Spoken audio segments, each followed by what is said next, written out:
Esse vídeo é para falar um pouco sobre o que eu chamo de imperativo da produtividade. Uma vez eu comentei sobre isso numa roda de conversa de um congresso e eu fui praticamente massacrada porque as pessoas começaram a dizer que produtividade tinha a ver com o mercado de trabalho, com não sei o quê. E não, para mim não tem nada a ver com isso quando eu digo imperativo da produtividade. Eu quero dizer que às vezes a gente está inserido num contexto onde a gente é obrigado a produzir, onde a gente precisa ficar comprovando o tempo inteiro que a gente está sendo produtivo, que a gente está sendo útil, que o que a gente faz é bom e que serve para alguma coisa. E eu acho que quando isso acontece de maneira exagerada, isso é bem prejudicial, isso pode causar assim sérios danos, principalmente se tu não tá tão bem. E foi o que aconteceu comigo. Posso dizer que o período do mestrado foi um dos períodos mais difíceis da minha vida, e não necessariamente porque era um mestrado, mas porque eu não tava bem, porque eu tava com muitos problemas, e também não que a minha vida fosse um lixo, eu só não conseguia ver as coisas boas que aconteciam. Eu tava num processo muito profundo de depressão, e eu tenho certeza que isso tudo foi agravado por causa dessa obrigação da academia da gente produzir sem parar. E talvez na época eu não falasse disso porque eu sentia muito mais preconceito ou resistência, né, a gente tocar nesse tipo de assunto de saúde mental e cuidados que a gente tem que ter com o outro. Mas hoje eu acho que esse debate já se ampliou e hoje eu me sinto um pouco mais segura de dividir isso aqui e de falar isso porque eu acredito que é uma coisa muito importante. Eu tentei fazer isso quando eu defendi a minha dissertação, tanto que os agradecimentos da minha dissertação falam explicitamente sobre isso, mas naquele momento eu fui encorajada a tirar os agradecimentos fora da dissertação para entregar ela. Então esses agradecimentos não foram para a banca avaliativa, eles muito menos foram para a versão final. A pessoa que fez isso, acho que fez isso na melhor das intenções, para que de alguma maneira não fosse prejudicada em outro momento, ou isso não pegasse mal perante a instituição, mas hoje eu vou ler esses agradecimentos para vocês, porque é uma coisa que eu gostaria de dividir. A minha maneira de dividir isso e de contar um pouquinho para as pessoas que tudo bem não estar 100% bem, e que essa cobrança muito exagerada e que muitas vezes parte da gente conseguir comprovar pra gente mesmo uma produtividade e um valor que muitas vezes a gente tem, mas que a gente não consegue enxergar. E essa cobrança também não vai fazer a gente ver. Então, esse processo foi muito doloroso pra mim, mas foi muito importante ter feito terapia, ter começado a fazer terapia. Foi difícil começar. E quando eu comecei, fez toda a diferença na minha vida. E hoje eu consigo viver uma vida mais saudável, viver um bom momento na minha vida, e muito em função da terapia ter conseguido me fazer enxergar as coisas boas e positivas que eu tinha. Então a gente sabe que é necessário que na academia a gente tenha algumas metas a cumprir, alguma produtividade a ser feita. Eu já fiz um vídeo dizendo o que precisa fazer para ser mestre, para ser doutor, o que tu precisa produzir. Mas fora isso, no meu caso, como eu era bolsista, eu sou bolsista ainda, tem uma produtividade um pouco maior a ser comprovada por uma questão de manutenção de bolsa. E isso é bom, porque assim a gente segue produzindo e segue fazendo nossas pesquisas circulares. E eu,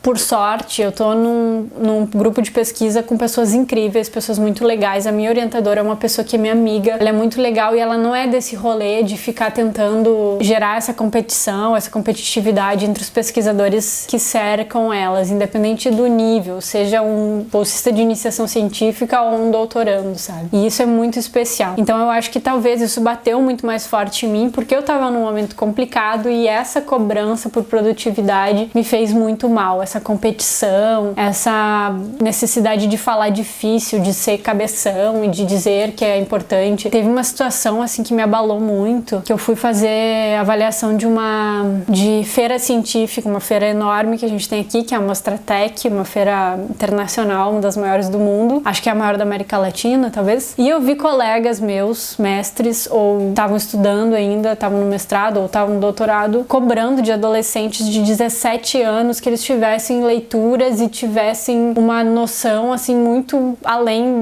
daquele momento que eles estavam pesquisando, sabe? Ah, como é que tu não percebeu tal coisa na tua pesquisa? Cobrando de adolescentes de 15, 16, 17 anos que eles tivessem uma postura de doutores, e eles não são. Só pelo prazer de mostrar que sabem, só pelo prazer de mostrar que são superiores, e o que tu ganha com isso, sabe? Então esse tipo de situação foi me machucando muito assim e me colocou a pensar sobre esse imperativo da produtividade que eu comentei pra vocês. mais. Então agora no doutorado tá sendo muito mais agradável ser uma pesquisadora agora, porque o doutorado também tem mais tempo pra tu curtir a tua pesquisa, pra tu fazer as tuas coisas, pra tu, enfim, fazer as disciplinas com mais calma, deixar que elas, sabe, se relacionem ali com o teu dia a dia e tudo mais. Mas no período do mestrado foi tudo muito pesado pra mim, foi muito pesado mesmo. E como eu disse, não necessariamente porque era o mestrado, mas porque eu tava num momento muito difícil, muito complicado, me sentia muito sozinha, eu sentia muita aflição, eu tava sempre muito ansiosa, me cobrava muito. Eu já morava sozinha, já tinha minha própria casa, eu trabalhava na área que eu me formei, então eu tinha tudo pra estar super bem, mas eu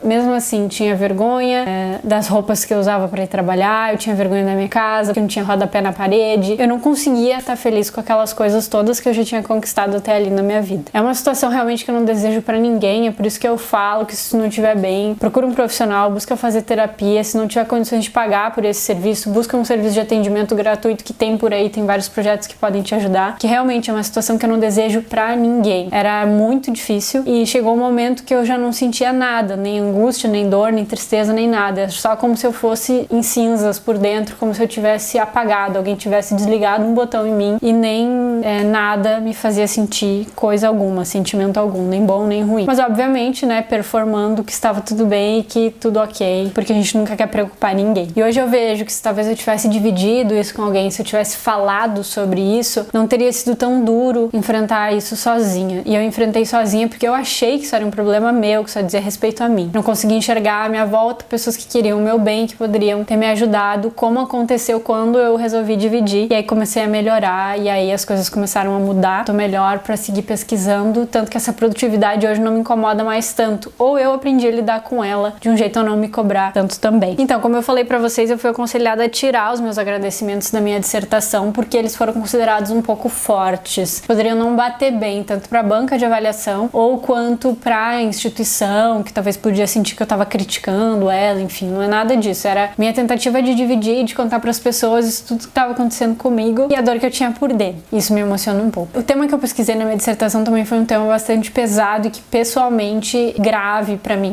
que é o tema das violências sexuais contra as crianças enquanto pauta jornalística. Um tema super silenciado, do qual eu já falei muito aqui no canal, tem vários vídeos aqui. Inclusive esse canal é pra falar desse tipo de pesquisa.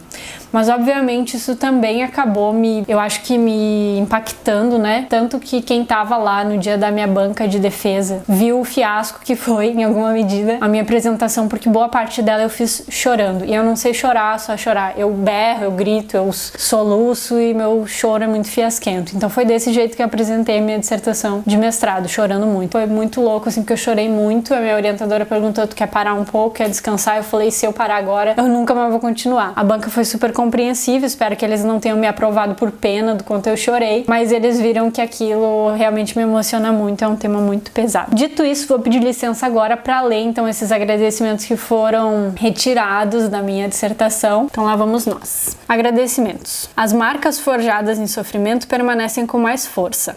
Ponto. O universo acadêmico é extremamente nocivo à saúde mental e, diferente de uma monografia, dissertação ou tese, não é necessária muita pesquisa para concluir isso. Basta que observemos algumas das práticas dos indivíduos que se dedicam a esse meio: publicações, pontuações, participações. E tudo cercado de prazos, pressões e pavores. A prepotência acadêmica, vindo em escritas, falas ou processos, compromete a produção de conhecimento e a democratização do fazer científico. Mas ainda assim, problematizar e investigar proporciona prazer e alegria, principalmente quando observo que ainda existem possibilidades de mudanças positivas em relação ao tema ao qual me detive durante esse período. Entretanto, poder ver isso tudo de uma forma positiva só foi possível através de pessoas que ajudaram a desfazer a pesada nuvem de coisas não tão boas desse universo. Registro e agradeço Frederico, Solange, Marília, Murilo, Mariana, além de Frei, Jader e os recém-chegados Benjamin e Diana. Pesquisar a violência, especialmente em se tratando desta quando voltada ao público infantil, idealizadamente visto como indefeso e frágil, gera revolta, desesperança e tristeza. O imperativo da produtividade não dá sossego em nenhum momento, mesmo enquanto se produz, pois é preciso produzir pensando em quanta produtividade o produto produz. O mesmo imperativo da produtividade compara vivências, qualifica experiências e invisibiliza trajetórias. E ele é o mesmo que estigmatiza, se envergonha do sofrimento daqueles que fazem parte desse universo. Angústia. Durante os 24 meses do mestrado, desenvolvi uma obsessão com o box do chuveiro de casa. Paredes, rejuntos, porta de vidro e as finas grades que sustentam o sabonete. Além disso, dirigir o carro se tornou um desafio maior do que sempre, principalmente quando era necessário ter alguém junto durante o trajeto. A ansiedade, crises de pânico e as automutilações são detalhes ainda mais íntimos e presentes nesse período.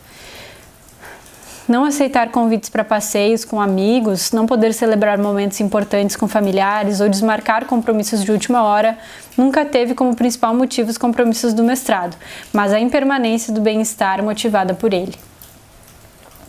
A tensão, nesse sentido, imobilizou-me inúmeras vezes, além de ter sido lida como falta de comprometimento, desleixo ou preguiça. Mas a resistência contra tudo isso pôde ser mais potente, embora materializado nos já citados momentos de ebulição emocional e em cicatrizes que hoje são mais do que apenas marcas. Assim, familiares, amigos e professores se fizeram fundamentais para que essa pesquisa pudesse ser concluída. Sinalizar pedidos de ajuda nunca é fácil e também imagino não ser simples de ouvir. Por isso, agradecimento profundo àqueles que puderam escutar e assim salvar minha vida nesse que foi um dos períodos mais duros de minha vida, através de palavras, escutas e abraços. Ou seja, me dando motivos para ficar. Novas vidas vêm para fortalecer outras vidas, e eu quis estar aqui para dizê-las obrigada.